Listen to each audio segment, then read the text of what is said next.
bu dee abonné go ci sunu page bi mën nga bës foofu ñu bind s'abonner nga bësaale cloche boobu ngir ngay mën di am sunu yeneeni notification wala saa sunu dugalee beneen vidéo bu bees.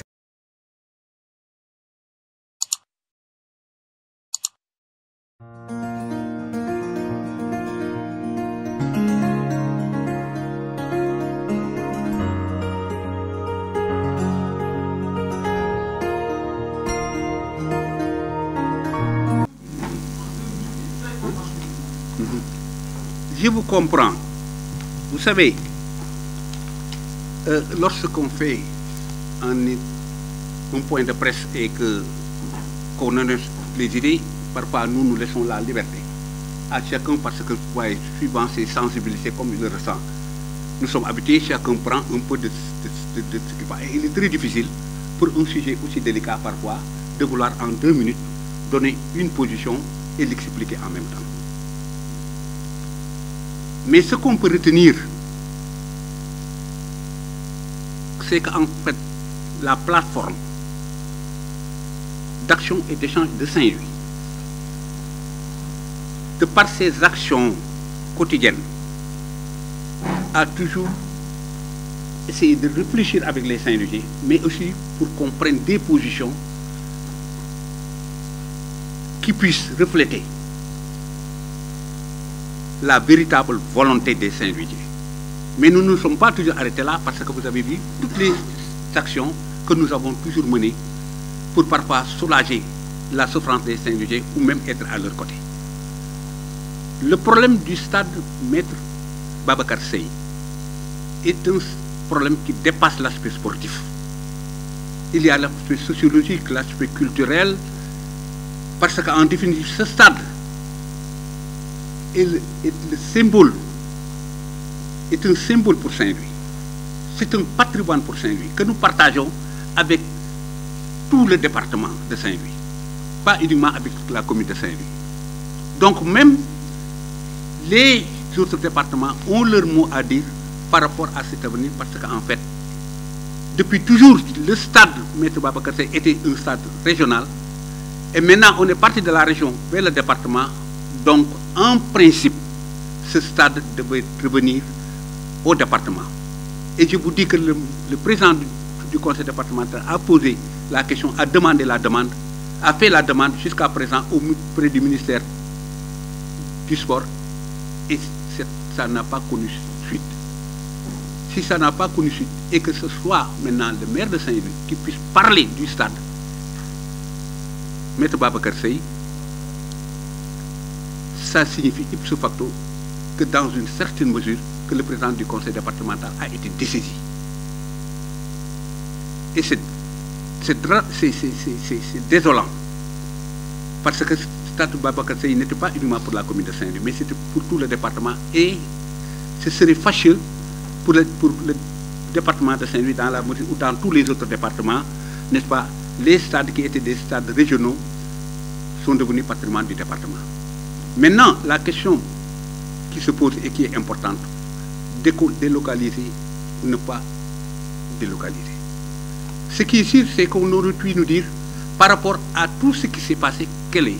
Parce que d'une part, comme je l'ai dit, il y avait le ministère depuis 2016 qui avait fait une maquette avec les 11 milliards, et jusqu'à présent, on ne nous explique pas un seul document contredisant ce qui avait été fait pour dire que, écoutez, que le ministère s'était trompé. Jusqu'à présent, ce n'est pas.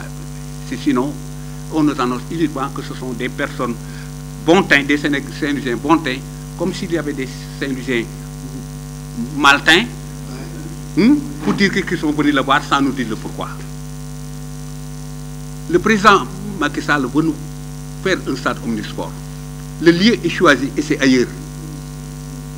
Le stade Mawade, on en fait un palais de sport. Mais pourquoi toucher à Maître Babacar Seye?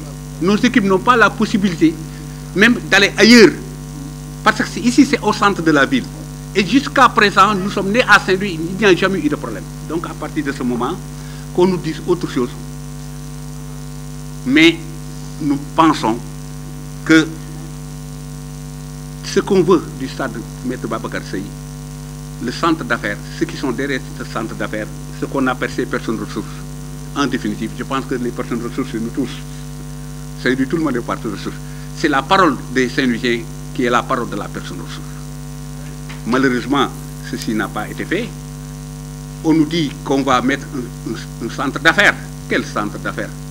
Mais un centre d'affaires est un centre incubateur. Lorsque nous n'avons pas d'usine, nous n'avons pas d'entreprise. Hein? À partir de ce moment, c'est pourquoi faire. La pêche est à terre, le tourisme est à terre. Nous n'avons plus d'économie. Qu'est-ce qu'on va promouvoir? C'est pourquoi nous allons continuer pour mobiliser les Saint-Louisiens pour que ceux qui puissent s'exprimer, et si les gens pensent qu'il ne faut pas délocaliser, qu'on les pousse à respecter le choix des Saint-Louisiens. Mais nous sommes sceptiques parce que ce qui vient de se passer depuis quelques jours nous pose problème. Dans la mesure où des Saint-Louisiens ont fait une phrase magnifique, ne touche pas à mon stade, lorsque d'autres sont venus, ils jetaient en division de l'huile noire. Ça signifie qu'eux, ils sont pour la délocalisation. Mais ce n'est pas ça. Nous l'avons fait dans la paix. Suivant les traditions saint-louisiennes, c'est ce qu'ils auraient dû faire. La réponse était ça.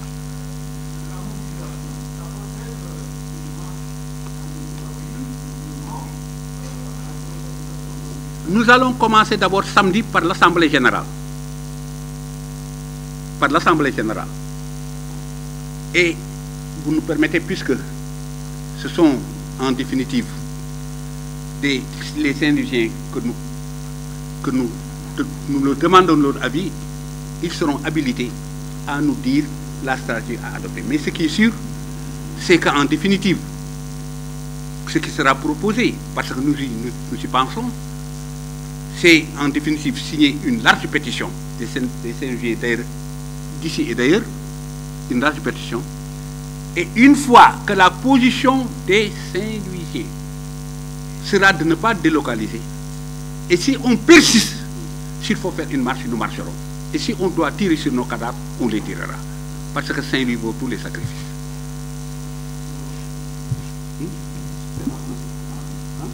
Voilà. Waaw ci wolof asalaamaaleykum tey jii plateforme bi ngeen xam ne léegi suñu xarit suñu naataango suñu coordonnateur ndax mooy suñu coordonnateur Ousmane Wade wax na ko ci lu tax mu juddu ak liñ fi jëf yëpp te ci gàttal dara taxul mu jóg mu di Saint-Louis doore Saint-Louis yem ci Saint-Louis problème bu ci am ñu wax ci problème bu am tamit ñu jëf ci te boobu ba léegi loolu la nekk kon nag bu fekkee ne lii ñëw na ñu wax tey li ay di jàmbat mooy affaire stade de Maître Babacar Seye kon mënuñu ci toog bañ ci wax bañ ci jëf te jëf ci tamit romb na moo di monsieur le maire ñëpp dañ ko dégg mu wax ne dafa am ay doomu Ndar yoo xam ne yu am solo ndax loolu lañ ko mën tuddee personne ressource mooy ñu am solo ñu am baat ñoo xam ne dañ ko seet si nekk stade bii daal nañ ko fi jëlee ñu yóbbu ko faneen muy stade Maître Babacar Seye ñun nag bi ñu xalaatee ne lu mel noonu li ma waroon def mooy dox ko woo Saint-Louisiens yi ñu waxtaan ci ndax stade Babacar Seye yamul rek ci football stade Maître Babacar dafa bokk ci patrimoine ci gànjaru Ndar ci gànjaru Sénégal ci gànjaru Afrique ñu tuddee ko nag koo xam ne tey jii di doomu Ndar boo xam ne macha allah nekkoon maître de Saint-Louis di Maître Babacar Seye yelloo ko lool tey jii ñu ne dañ ko fay jël te boo ko fay jël da nga koy reyaat beneen rey kon bala nga fay jëlee war nga ko jëlee ci anam yu leer ak ci lu wér. bu dee abonné go ci sunu page bi mën ngaa bës foofu ñu bind s'abonner nga bësaale cloche boobu ngir ngay mën di am sunu yeneen i notification wala saa sunu dugalee beneen vidéo bu bees.